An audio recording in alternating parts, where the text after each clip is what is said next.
remise en route du moulin de Chorin, c'est remettre le moulin en état. Non, il était remis en état depuis plusieurs années. Et puis de le faire démarrer, et puis moudre des grains pour faire de la farine. Et puis on cuit au four au milieu du village, là, chez l'ancien four de Chélé à Crémay.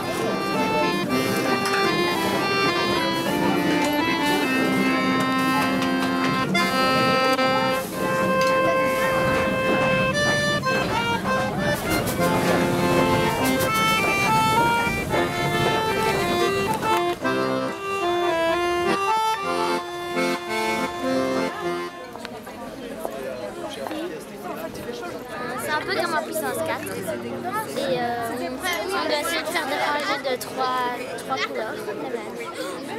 Et puis à la fin, quand on a mis tous nos pions sur le plateau, et ben on peut les dépasser, faire un truc comme ça et c'est celui qui a le plus de pions.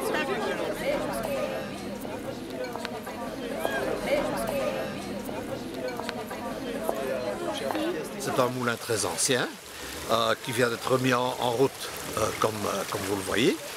Et c'était vraiment le moulin des environs, un moulin célèbre. Il a servi dans l'entre-deux-guerres à produire de l'électricité.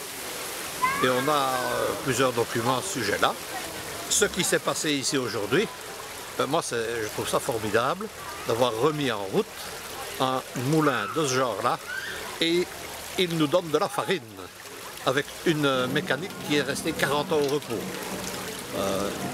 Je ne suis pas certain que les mécaniques d'aujourd'hui tiendraient après 40 ans de repos. Il y a encore quelques moulins de ce genre, il n'y en a pas beaucoup, mais il y a par exemple celui de Hollange qui tourne régulièrement. Vous apportez votre grain que vous avez acheté, que vous avez peut-être cultivé si vous êtes fermier, et on vous le moue, vous pouvez faire votre pain vous-même, etc.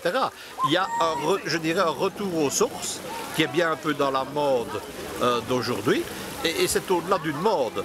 Quand on goûte un pain qui a été fait de cette manière artisanale, avec une farine, elle aussi artisanale, je vous assure que le pain, là, on n'est pas prêt de passer le goût du pain, hein. Il a du goût ce pain.